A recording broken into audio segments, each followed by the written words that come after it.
Welcome to the Bald Brad Show. In today's episode, we're covering the White House press briefing where Press Secretary Karine Jean-Pierre brought out the big guns to answer reporters' questions and get this, brag about how successful Joe Biden has been on a few of his initiatives and how great everything's going. I know, it's crazy, it's insane, it's bonkers, but that's their messaging. Just wait till we get all the details and the highlights for all of you. Here's her star-studded lineup that she brought out. We have Domestic Policy Advisor Neera Tanden. You're going to love this next one. Senior Advisor to the President for Clean Energy Innovation. Who the hell knew there was such a job title? And talk about a waste of taxpayer dollars. That one's headed by John Podesta. And we have FEMA Administrator Dan Griswold, again, to come out and answer some questions. And for those who are listening on audio, we put that in air quotes. And furthermore, basically brag about how well everything is going. Folks, you would think after not having a press briefing for 2.5 weeks that you would have your ish together and figure out all the kinks. Nuh-uh, not this administration, not one iota. It's like worse than ever. It is crazy, the messaging that's coming out from this administration. They literally are basically calling you all stupid in this press briefing. It is wild. Furthermore, they're showing up late to things still. Why are you showing up late? You want to know their excuse to showing up late to this press briefing? It was because they were briefing Joe Biden on how successful all his initiatives have been. I'm not kidding. Are you serious? Come on, you had to wake him up out of a nap time. You had to unstrap his CPAP machine, put on his suit, tie his shoes, wipe his ass, and you had to chauffeur him out there into the Oval Office to make it seem like he's doing something and tell him how terrible everything is going and how you're going to fix the messaging and pretend and gaslight the American people on how great everything is going. That's really what happened, but that's not what they're going to tell you. Furthermore, how the hell has he not visited Hawaii yet? I mean, again, he's late to everything. He's late to a natural disaster. The guy still can't figure it out. Folks, he still hasn't visited East Palestine, Ohio, where the train derailment happened. And there was like stuff coming out of the sky and there was contaminated water everywhere. He still hasn't visited that. This guy's late to everything. He's going to be late to his own funeral. How the hell that happens? I don't know, folks, but I'm clearly on one. It's been a while since I've seen you all. It's been like a week. I'll explain why we haven't done a show in about a week at the end of today's episode. But before we jump into anything, as always, support a true American patriot by hitting that like and subscribe button. Leave us a short, sweet comment down below. The question of the day is a big one for me. How the heck are all of you doing? Like I said, it's been a week. It's the longest break in air quotes, that we've taken here on the Bald Brad Show in 2.5 years. Normally we take like a day or 2 days off, but a week, that one's insane, folks. Hopefully that never happens again, but I'll explain why at the end of today's episode. And if you haven't already, head over to baldbrad.com. We got a lot of goodies over there. We do have a book. I wrote a book called Trojan Horse, How the Left is Destroying America. It is a good book. It's a timely book, folks. It'll equip you with the truth. You can get yourself a copy at baldbrad.com. Link is in the description. Also, you can head over to Amazon as well and get yourself an unsigned copy. Would love your support on that end. And we also have merchandise at baldbrad.com. We got hats, we got hoodies, we got t-shirts, we got mugs, we got it all, folks. Would love for you to head over there. Again, that's baldbrad.com. Again, hit that like and subscribe button if you haven't already. And lastly, most importantly, we got an awesome community. A lot of you guys that are subscribers were asking how I've been. Is everything okay? I appreciate your emails. I appreciate your comments. Things are going fine. Just a little bit busy at work. Again, we'll get into all that at today's episode. But also hit that join tab right here. Become a true American patriot. We got a lot of community members that are patriots themselves. They join the cause here because messaging is getting out to conservatives, Republicans, and others about how crazy everything is going. And we got to support those that are like-minded. And this channel is it for you, folks. Become a true American patriot by hitting that join tab today. We love you. Well, folks, we got the White House press briefing. When I saw this, I was like, holy crap, what is going on? This is insane. So we got a lineup here of reporters asking each one various questions about various aspects. Let's go ahead and roll it. Thanks, Administrator Criswell. I heard everything you said about all the resources that are being brought to bear, but we keep interviewing survivor after survivor who says that either they didn't see any government personnel or assistance for days, or that they still haven't. How do you explain the disconnect between what they're saying and what you're saying about all the resources that are there right now? I want to pause it before her answer because you see this type of question on almost every front, whether it's foreign policy, foreign affairs, domestic policies, initiatives that are going on, natural disasters, the economy. I mean, whatever you have the messaging, it's always, why is there a disconnect between you and the American people on what the hell's going on? Boots on the ground are saying they don't have resources, but you're saying the opposite. Let's see her response. Need to understand that this community is going through an amazingly traumatic event. I can tell you that we have personnel that are on the ground year-round and embedded in with the state as soon as the fire started, so we could continue to understand what resources were needed and help move them in. The Coast Guard conducted 17 rescues that day and supported 40 additional rescues. And so they were there Tuesday helping these people escape the flames that they were experiencing. We have staff in the shelters. I met with many of the individuals. They're right there. Our staff are walking and talking to the people and helping them register for assistance. We also have our voluntary agencies like the United Way and the American Red Cross that are there. And we know that we need to get to everybody. There's also people that are staying with family and friends, staying with residents in other parts of the island, and that's why our teams will continue to go out into the communities to make sure everybody that needs assistance can get assistance. I think the Disaster Recovery Center is going to be one way that they have a place and a focal point that they can come get their questions answered instead of just going to a shelter, which is what's been available right now. How insane is that messaging? Again, they came late to this press briefing to get their ducks in a row, cross their T's, dot their I's on this whole thing. She's basically saying those in Hawaii are lying about not receiving resources and that I guess they have abundance of it.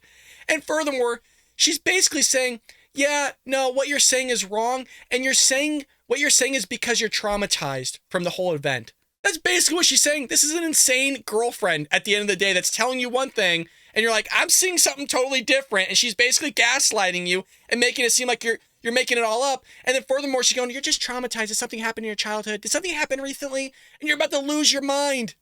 And then she's going to talk about the recovery efforts of it all. Like, oh, we were there like when the fire was burning. It's talking about resources getting there to help these people, these families that were displaced. God, it drives you bonkers, man. It's wild. Like I said, they had 2.5 weeks to figure all this out. Not just on every messaging. On every messaging, they fumbled here. FEMA takes a backseat to states in situations like this, but Hawaii is a small state. Does Hawaii have the staffing and the expertise to lead a recovery effort of this magnitude? Again, we've been embedded with them. We actually have personnel that integrate in year-round with them to help maintain their capacity, but we also recognize that this is a large event for them, and they are a small state. They have asked for assistance. I'm laughing. She's just repeating herself. You know when somebody's lying, when they just have a talking point. She was just told, hey, repeat this one line or this paragraph here. Whatever they ask you, just repeat it. Talk about a missed opportunity here to speak to the American people on how you have your ish together. From some of our other states, and I can say like California, Cal OES is sending one of their incident management teams to embed with Maui Emergency Management to help give them the capacity, help give them some of the relief they need, and help develop that structure to maintain this longer term response. Could the state turn leadership of the recovery effort over to FEMA if they wanted to? I don't think we would ever want that, right? This is their community. We want to be able to support them, and we will be there to support them throughout this recovery process. Yeah, talk about dropping the ball on that one. Well, again, I can't emphasize this enough. They delayed the press briefing so they get their messaging straight, and they didn't. At various points, as I've mentioned, which you will see, they basically blame the American people. They gaslight them, which you already saw because they're traumatized. They don't know what's going on in a nutshell. That's basically what I'm reading between the lines. Let me know if you're seeing something or hearing something totally different than I am in the comment section. Here's another one for you. Thanks, Administrator Criswell. Yesterday we heard from the president who said he was hoping to visit soon. Obviously the announcement was made today, but he didn't want it to be disruptive. Can you talk specifically about what the president will see, who he'll meet with, and what efforts are being undertaken to make sure that his visit is not disrupting the ongoing efforts to support? You guys, he said he didn't want it to be disruptive. Bro, you were on vacation. You were on vacation. You were freaking vacationing on the beaches, dude. What do you mean I didn't want any disruption? Come on, man. He also said many months ago he was going to visit East Palestine, Ohio. He still hasn't shown up. The dude's gone on vacation from natural disaster to natural disaster. He's spent like 50% of his presidency on vacation. It's insane. I'm not saying you can't be on vacation and still run the country, but he's running the country into the ground. It'd be different if things were going well. People wouldn't care. Be like, yeah, you know what, dude, things are going pretty good. Go ahead and take a seat, take a swim. I don't want to disrupt anything. Come on, dude. The local communities. Yeah, I mean, as I have been briefing the president, I have been explaining to him the dynamics of the situation on the ground and the ability to make sure that we give the space to our search and rescue teams to continue to be able to account for everybody that is missing. I know when the president travels, he's going to be able to bring hope, and he's going to speak with the governor and the state's first lady and talk to survivors and hear their stories. And it's that level of hope. An interesting debate. You guys, one, I don't know why they cut it there. So I'm wondering if she was just rambling and just said things she shouldn't have. But he's going to bring hope. If Joe Biden showed up to your neighborhood in a natural disaster, I'm not thinking hope, okay, whatsoever. That guy can't even get his own life in order, let alone a natural disaster in order. He's destroying this country from the inside out, and you expect him to go figure out something even on a small scale? Holy crap, man. A message of hope. Yeah, all those people, as their freaking homes were burning down, their loved ones are perishing. Joe Biden is vacationing. Yeah, you don't get a message of hope more clear than that one. A very difficult debate, even happening among state and local leaders, about the role of tourism, that whether it should be still allowed to be ongoing, the appropriateness of tourism in the community there as it relates to the economy. Does the administration, does FEMA take a view about whether continued tourism is maybe potentially disruptive to this effort, especially as it relates to providing enough housing for those who have been displaced? Yeah, I would defer you to the state for any actions that they're going to take as it relates to tourism. It does not impact or affect our ability to respond and support the state, and it's not a factor that we take into consideration. We'll continue to send resources in to support whatever the state needs.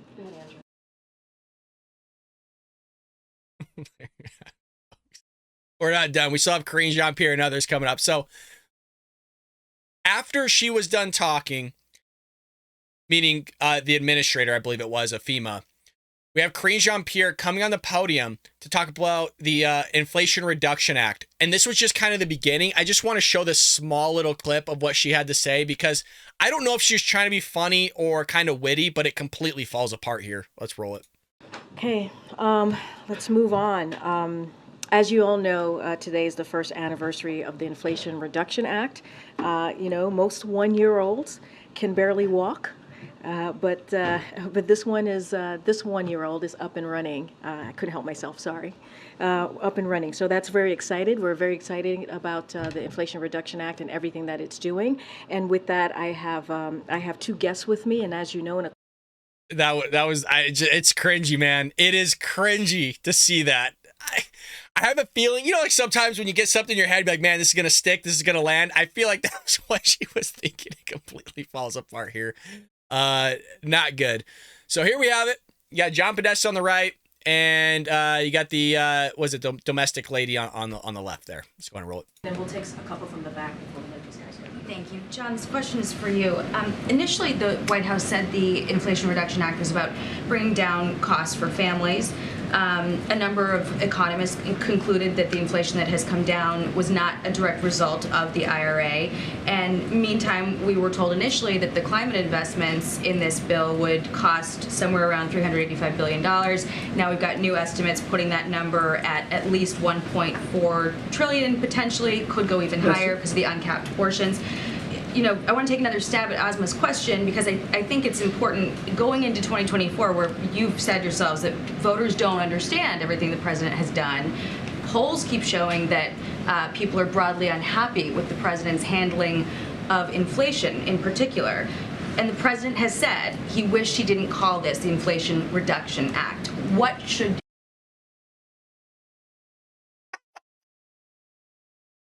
Oh, God. We'll let her continue. This is Wonder Woman. Jackie Heinrich is an amazing woman, folks. If you have a daughter or even a son, I highly recommend that you use Jackie as a role model for hard work. This woman does it all, man. It's really impressive what she does and how much work she takes on. And it's not about just how much work she takes on. It's how good she is at doing it. You know what I mean? She doesn't miss a beat. She doesn't miss a mark. I love this woman here. Folks, he didn't want to call it the Inflation Reduction Act after it kind of fell apart when he realized that it didn't actually reduce inflation whatsoever. This is what reporters have been talking about since the inception of the whole thing, going, yeah, it's not actually going to reduce any inflation whatsoever. In fact, it's actually probably going to either increase inflation and keep it somewhat at the same level it is, which at that point, I think it was like a 40-year high. It was like 9.1%. And Karine Jean-Pierre, according to the messaging, goes, oh, you're wrong. No. This is what our analytics are saying. This is what the data's saying. And everyone's like, no. Even left-wing media outlets like, no, it's not going to work out. Now you're going to spend like $1.4 trillion that we don't have because we're $32 trillion in a deficit and debt. Just keep printing money. I love how Jackie here is just eviscerating them with a question. You call it. Well, he said, following that sentiment, because I think it's a complicated bill, that it also has reduced costs. And I think it's very important to note that both on the healthcare and, as I noted, on the energy side, we've already seen costs coming down for consumers on the healthcare side through utility rebates on the energy side. People will be able to take advantage of the consumer tax credits when they file their taxes next year. The rebate programs that will provide substantial support, particularly to moderate and low-income families, will bring their costs down.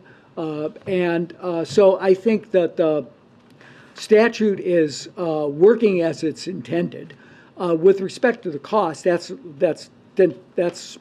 on the, I haven't heard that one yet. But I think the Joint Tax Committee said that there's been a greater take-up of the manufacturing tax credit that they anticipated last summer when they did their score. But that's a good news story. That means that people are investing in America. They're putting people to work. We're bringing supply chains home. And overall, in the mid and long term, this bill, because of the other provisions on health care and the major tax reform that require the wealthy and corporations. Just if you had a salesman, you guys, and they were trying to sell you on something, even if it was bullcrap, right? Even if it didn't even work or didn't make sense, is this guy selling you? Fumbling, just trying to like figure out how to answer this question. Basically, just creating a long-formed answer to a simple question. It doesn't reduce inflation whatsoever. And you're going to cherry pick the data and talk about the medical as well as the energy side of it, which is what Karine Jean-Pierre has been echoing as well. When a lot of people are worried more about their grocery bill, what's going at home, paying their electricity, paying for gas, things like that. I mean, gas has been going up for like a month and a half once again. Are they going to blame that on the Putin's price hike that we saw initially? If you recall, when Joe Biden took office, gas prices went through the roof. And then what was like February 24th or whatever, Putin invaded Ukraine. And that's the starting point of their discussion and their messaging from the Biden White House. Oh, well, it's a Putin's price hike. Okay, well, why was it going up before then? I don't know, maybe because Joe Biden wants to get rid of the fossil fuel industry. Not my words, his words, multiple times on the campaign trail and thereafter. And Karine Jean-Pierre's like, well, we might need oil. Yeah, I would say so. We probably need oil, yes. The messaging is bonkers here. And there's a disconnect between the American people and the Biden White House because the American people see the truth. They're finally waking up to how bad he's running the show. And they don't like the way that he's working things. They don't like what he's doing. But you're gaslighting everybody and basically calling the American people stupid on everything. You basically call the people of Hawaii stupid and traumatized because they're not getting the resources, and you're lying to them. Why would they lie about that? It's so insane. Does this guy sell you on it? Because he ain't selling me. To pay their fair share still is reducing the deficit over the long term. I just would like to say quickly to that, I think one of the reasons we're so enthusiastic about the Medicare drug negotiation is that it will contribute to deficit reduction, $160 billion over 10 years. Right, obviously, the Inflation Reduction Act was the tax provisions are also incredibly important to the Inflation Reduction Act. So we think it is important to remember that there are key deficit reduction items part of this, and that they have very bipartisan support in the country, if not in the Congress. Okay, I'm going to go to the back. So there's just a lot. Basically said a bunch of nothing. If you're going to come up and basically interrupt somebody to move on, or at least contribute something really impactful, but it doesn't seem like they even know their own talking points really well. Again, I know I'm repeating myself. They delayed this whole thing because they were briefing the president on these talking points, and they're fumbling through their words. As if like they have to think really hard about all this stuff. It's your job.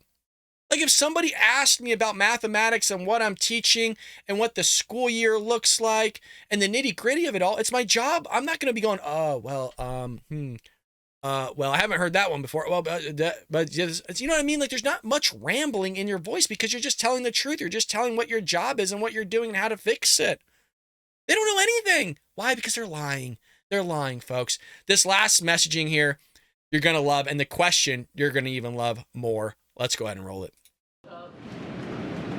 You talk about the insulin costs being reduced and the caps on prescription, and all that's great for people who do this regularly, but for most people, you know, it's grocery stores and gas stations. Those are the places where they're spending money out of pocket most regularly. What do you say to them? I mean, other than just hang tight, it's getting better, because there doesn't seem to be anything in the bill and in the legislation that addresses that specifically. Is that right? I will say that of the stresses on families every day, healthcare costs are one of their paramount concerns. And we know that pharmaceutical costs, drug costs, are driving healthcare costs up. Folks, we got a Jean-Pierre 2.0. The question was about groceries and freaking paying their gas bills. He led off with basically saying, hey, the whole medical argument, that's great, fine, whatever, you reduce prices. But let's answer the side where people are really feeling the kick in the nuts. At the gas pump in the grocery store, you got a family, diapers have gone through the roof, formula's gone through the roof. Hell, there was a point in time where Americans couldn't even get baby formula to feed American citizens, but yet you were giving it to immigrants and the babies. I'm not saying we should let the babies suffer, but it's kind of head spinning that you couldn't get anything under control and take care of your own people. But again, this administration, a certain party in this country wants to take care of others than actually take care of those that they should be taking care of first. America's first. Americans first, which is Joe Biden and the Republican Party's messaging.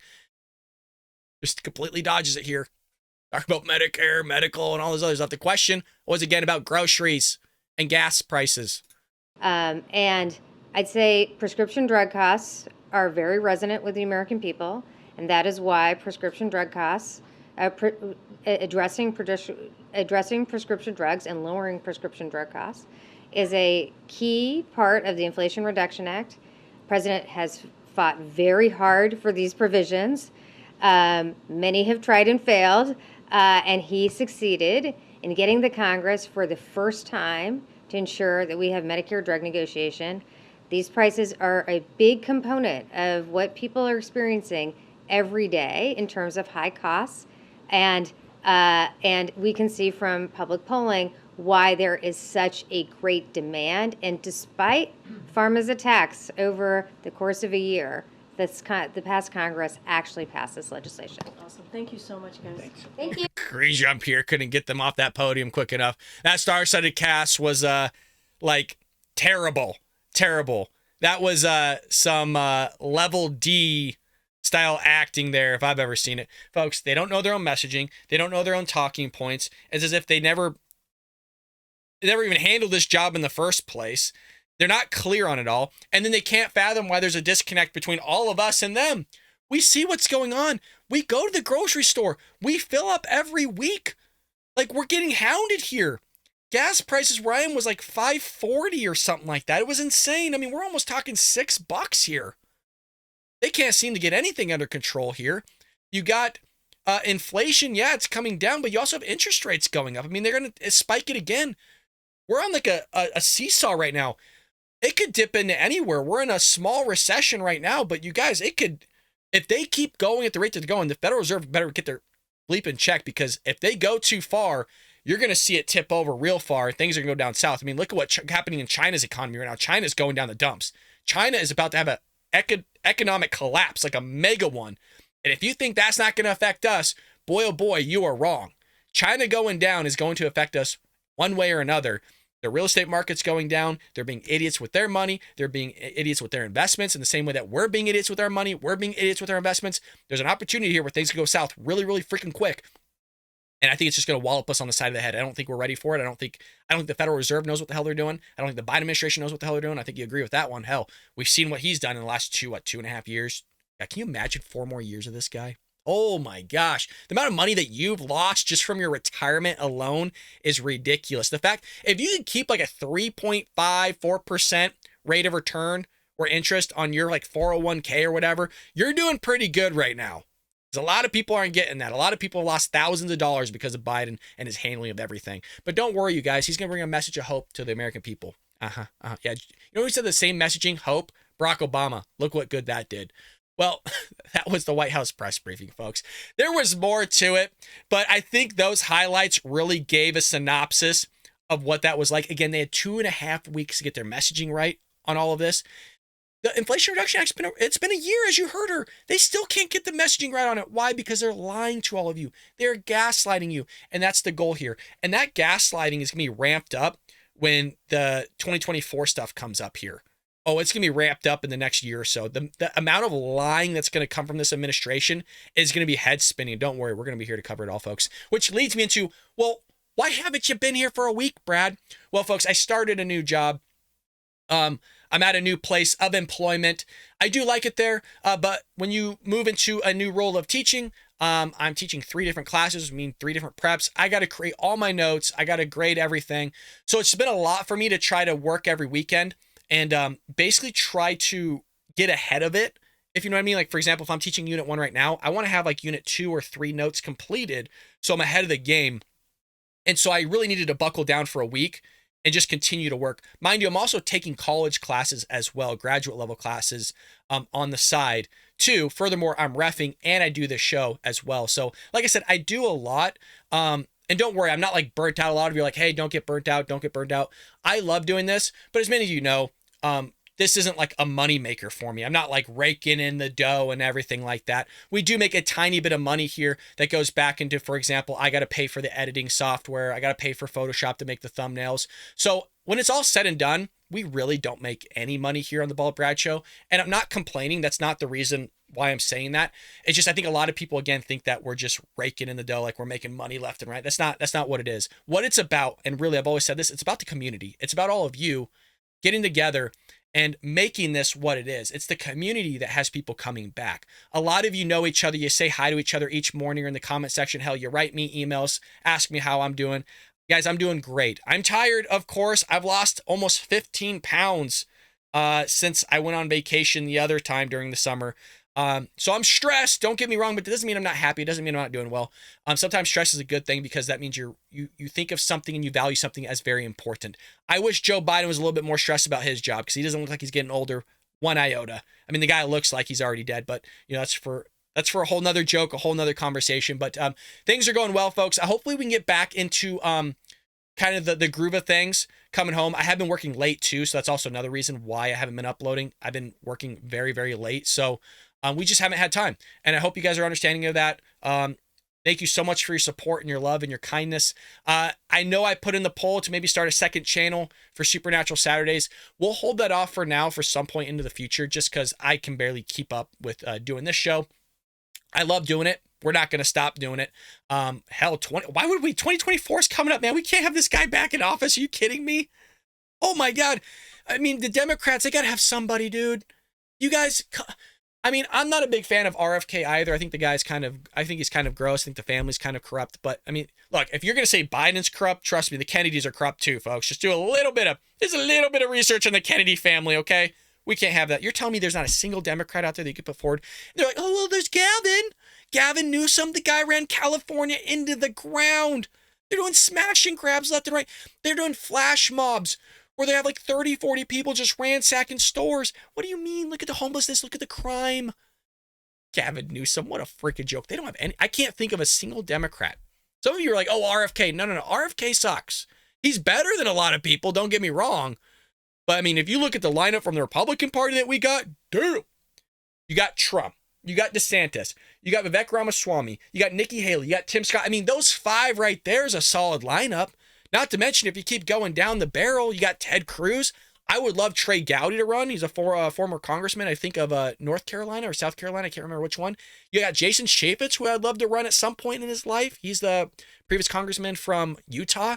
Trey Gowdy and Jason Chaffetz are my two guys, man. They're with Fox News now, but those are my two guys. And boy, oh boy, do I miss them. They're guys I trusted in Congress, and that says a lot because I don't trust politicians, but those guys had their ish together. But I'm rambling at this point, folks. Head over to baldbrad.com. We'd love for you to support by buying some merchandise. Again, it's expensive, but like $25 for a shirt, but that includes shipping. I don't make them, so that includes the print. Like somebody else does it, so they just handle all of it, and it just gets shipped out to you. I have a couple of shirts myself. I got some mugs. The mug's freaking great. Hope you guys can support that way. Hit that join tab. We would love for you to join us here to get the messaging out and keep the show going and make it more bigger and better than ever. Folks, I love you to death. Leave us a comment down below. Hit that like and subscribe button. I'll see you tomorrow here on The Bald Brad Show.